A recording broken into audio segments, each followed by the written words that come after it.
반갑습니다. 말씀과 함께 하루를 시작하는 주님의 백성들을 예수님의 이름으로 축복합니다.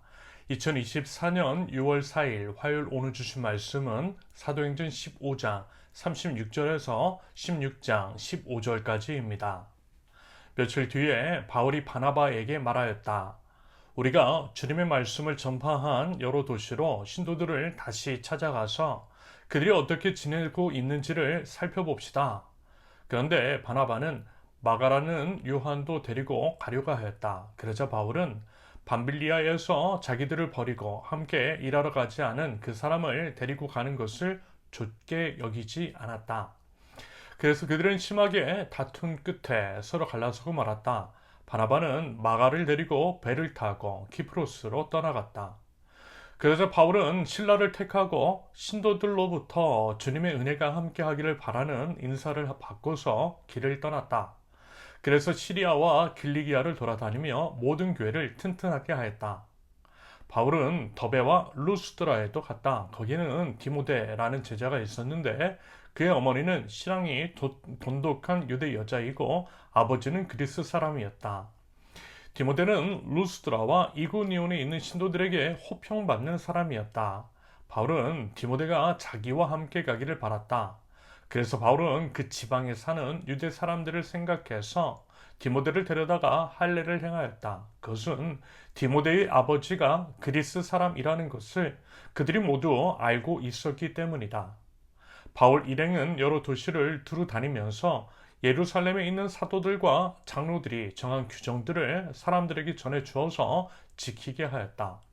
교회들은 그 믿음이 점점 더 튼튼해지고 그 수가 나날이 늘어났다. 아시아에서 말씀을 전하는 것을 성령이 막으심으로 그들은 부르기아와 갈라디아 지방을 거쳐가서 무시아 가까이 이르러서 비두니아로 들어가려고 하였으나 예수의 영이 그것을 허락하지 않으셨다. 그래서 그들은 무시아를 지나서 드로아에 이르렀다. 여기서 밤에 바울에게 환상이 나타났는데 마케도니아 사람 하나가 바울 앞에 서서 마케도니아로 건너와서 우리를 도와주십시오 하고 간청하였다. 그 환상을 바울이 본 뒤에 우리는 곧 마케도니아로 건너가려고 하였다. 우리는 마케도니아 사람들에게 복음을 전하기 위하여 하나님께서 우리를 부르신 것이라고 확신하였기 때문이다. 우리는 드로아에서 배로 떠나서 사모드라게로 직행하여 이튿날 네아폴리로 갔고 거기에서 빌립보에 이르렀다. 빌립보는 마케도니아 지방으로 으뜸가는 도시요 로마 식민지였다. 우리는 이 도시에서 며칠 동안 묵었는데 안식일에 성문 밖 강가로 나가서 유대 사람이 기도하는 처소가 있음직한 곳을 찾아갔다. 우리는 거기에 앉아서 모여든 여자들에게 말하였다. 그들 가운데 루디아라는 여자가 있었는데 그는 자색 옷감 장수로서 도아디라 출신이요 하나님을 공경하는 사람이었다. 주님께서 그 여자의 마음을 여셨으므로 그는 바울의 말을 귀담아 들었다. 그 여자가 집안 식구와 함께 세례를 받고 나서 나를 주님의 신도로 여기시면 우리 집에 오셔서 묵으십시오 하고 간청하였다. 그리고 우리를 강권해서 자기 집으로 데리고 갔다. 아멘. 사도 바울과 바나바는 안디옥에서 하나님의 말씀을 가르치면서 성도들을 양육합니다. 그러다가 바울이요 바나바에게 제안을 하죠. 36절의 기록처럼 예전에 방문했던 전도 여행지에 가서 그들이 어떻게 있는지를 한번 살펴보자 라고 합니다. 여기서 이제 우리가 확인할 수 있는 것은 양들을 향한 교회를 향한 끊임없는 관심과 사랑일 것 같아요. 사도 바울은 단순하게 말씀을 전하는 것으로 그치지 않았습니다. 오히려 사랑과 애정을 가지고 그들이 이제 하나님의 말씀 안에서 건강하게 성장하고 있는지에 대해서 계속 점검하고 있다라는 거예요. 우리 안에서 바로 이와 같은 모습이 회복되어야만 할 것입니다. 부디어 서로에 대해서 관심을 가지고요. 서로의 성장과 성숙을 위해서 기도하고 격려하고 응원할 줄 아는 우리 공동체가 될 수 있기를 바랍니다. 성도를 사랑하는 마음으로 예전 전도제 방문 예정인 사도 바울과 바나바, 그런데요 그들 사이에 갈등이 하나 생겼어요. 그것은 예전에 한번 언급을 드렸던 마가 요한 때문에 발생된 문제였습니다. 아무래도요, 바나바는 마가 요한이 조카이므로 그를 이제 계속 데려가려고 했으나 지난 이제 사도행전 13장의 기록처럼 사역 도중에 사역을 포기한 경력이 있기 때문에 사도 바울은요, 반대 의견을 표명합니다. 또다시 이제 그렇게 할 가능성을 배제할 수 없기 때문이며, 그렇다고 한다면 사역에 또다시 지장을 줄 수 있기 때문이었을 것 같아요. 하지만 이제 온유하기로 소문난 바나바 역시 이번에는요, 뜻을 굽히지 않았고요. 39절의 표현처럼 심하게 다툰 끝에 결국 이제 바나바는 마가를 데리고 키프로스로, 사도 바울만 신라를 택하여 시리아와 길리기아를 향하여 갔습니다. 각자 다른 길로 간 거죠. 여러분, 그러면요, 어떠한 선택이 과연 옳은 것이었을까요? 한마디로 바나바는 사람의 정을 택한 것처럼 보이고, 사도 바울은 사역을 택한 것처럼 보이는데 말입니다. 물론 우리가 함부로 판단할 수는 없겠지만 이후인지 성경에 사도 바울의 사역만이 기록되어 있는 것을 통하여 유추해 볼 때에 하나님께서 이제 사도 바울의 선택에 손을 들어주신 것이 아닐까라고 하는 생각을 해봐요. 인정이 중요하지 않다라고 하는 얘기가 아니라 하나님의 뜻이 더 중요하다라는 의미입니다. 더더군다나 그 당시는요, 각 지역에 처음 복음이 뿌려지고 교회가 이제 세워지는 시기였기 때문에 아무래도 사역의 엄중함은 더 했을 것입니다. 그래서라도 이제 단호함이 더 필요하지 않았을까 싶은 거죠. 물론 이제 나중에 보면 마가 요한이 사도 바울과 함께 사역을 해요. 오히려 이제 시간이 흐른 뒤에 마가 요한은요, 사도 바울에게 필수적인 동역자가 됩니다. 그 내용은 디모데후서 4장 11절과 빌레몬서 1장 24절을 통해 확인할 수 있으실 것입니다. 다만 이 장면에서요, 바나바의 선택이 조금 아쉽다라는 것이고요. 이 부분에 대해 여러분들도 각자 한번 생각해 보시되, 앞으로 이제 우리가 사역을 해 나가고 교회를 세워 나갈 때에 취해야 할 각자의 공동체, 이제 선택 기준이 무엇인지에 대해서도요, 한 번쯤 생각해 보실 수 있기를 기대합니다.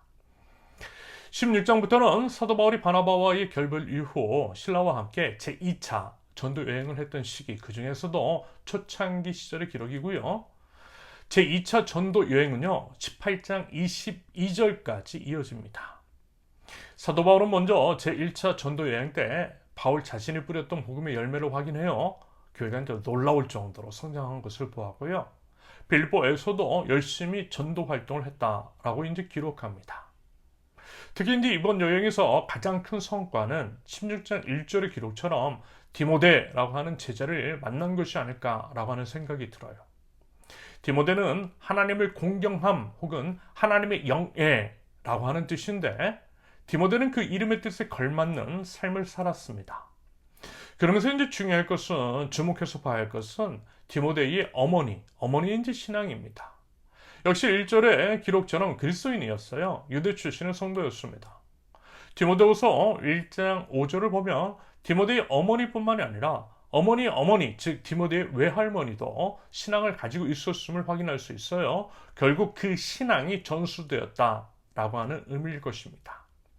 이처럼요, 믿음의 계복, 그리고 이제 집안의 신앙의 이제 전수가 참으로 중요한 것 같아요. 그러므로 부디 우리 이제 신앙도 우리 이제 자녀들에게도 아름답게 전수될 수 있기를 바랍니다. 특히나 이제 참 어지럽고 혼란스러운, 그리고 이제 혼탁스러운, 그리고 이제 교회 위기의 때이기 때문에 이 부분은 참으로 중요하다라고 하는 생각, 더욱더 힘써서 기도해야 되는 사안이라고 생각합니다. 아무튼 이제 디모데는 2절의 기록처럼 평판도 좋았던 것 같고요. 그래서 이제 하나님 나라 복음 사역에 귀하게 쓰임 받았던 것으로 여겨져요. 이 또한 이제 집안의 분위기, 신앙 교육, 그에 따른 바른 인성과 태도에 기인한 것이 아닐까 싶습니다. 부디요, 우리와 이제 우리의 삶의 태도도 주변에 이제 좋은 영향을 끼칠 수 있기를 기대합니다. 그래서요, 복음에 도움이 되면 참 좋겠습니다. 이어서 이제 6절과 7절을 보면 이런 내용이 나오죠. 아시아 쪽에서 복음을 전하려 했지만 성령께서 막으셨대요. 그때 이제 사도 바울의 태도는 순종이었습니다. 무리하게 사역을, 원래 이제 자신의 계획을 주장하지 않았고요. 사역의 방향을 아시아에서 유럽으로 바꿉니다. 여러분, 중요한 것은요, 내 계획이 아닌 거예요. 설령 하나님께서 주신 비전이나 할지라도 그것은 이제 겸손하게 내려놓는 것이 필요합니다. 저 역시요, 처음에는 청년에 대한 비전을 받았고요. 그것이 평생 갈 줄 알았습니다.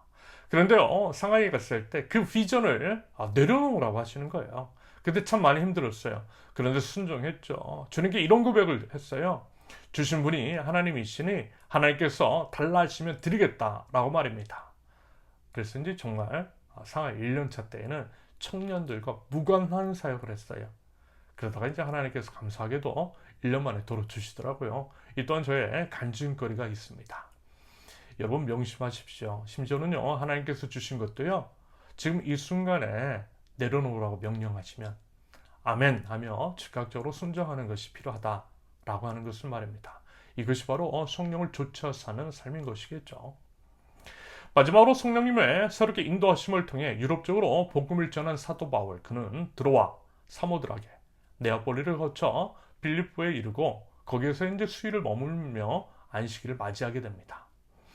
지금으로 말하면 주일에 그들은 이제 기도처를 찾으러 가요. 하나님 나라 백성으로서 당연한 삶의 모습이고요. 그것을 통해 하나님은 그들로 하여금 루디아라고 하는 사람을 만나게 하세요. 그래서 이제 루디아의 가족이 세례를 받고 성도가 됩니다. 하나님 나라 백성이 하나님 나라 백성다운 삶의 선택을 할 때, 주일이 됐을 때, 예배할 때에 그와 같은 선택, 그 발걸음을 통해 하나님의 역사를 이루신다라는 의미로 해석될 수 있는 것 같습니다. 그러므로 부디 우리 이제 삶 속에서도요, 늘 하나님 나라 백성다운 선택이 있을 수 있기를, 그럼으로써 하나님의 역사가 우리의 삶을 통하여 이루어지고 하나님께 쓰임을 받을 줄 아는 저와 여러분들 모두가 되실 수 있기를 예수님의 이름으로 축원합니다. 함께 기도합니다. 하나님 나라 백성으로서 하나님 나라 복음이 저희 모든 삶으로 흘러가게 하사 하나님 나라가 이 땅 가운데 온전히 세워지게 하여 주시옵소서. 하나님께서 말씀하신 것이면 설령 하나님께 받은 것이라 할지라도 기꺼이 도로 드릴 줄 아는 믿음을 주시고 항상 깨어있어 지금 저에게 주시는 성령님의 음성을 듣고 그 음성에 순종할 줄 아는 믿음을 하나님 허락하여 주시옵소서. 예수님의 이름으로 기도합니다. 아멘. 하나님께서 오늘 주신 말씀과 각자의 기도 제목을 놓고 우리 잠시 기도합니다.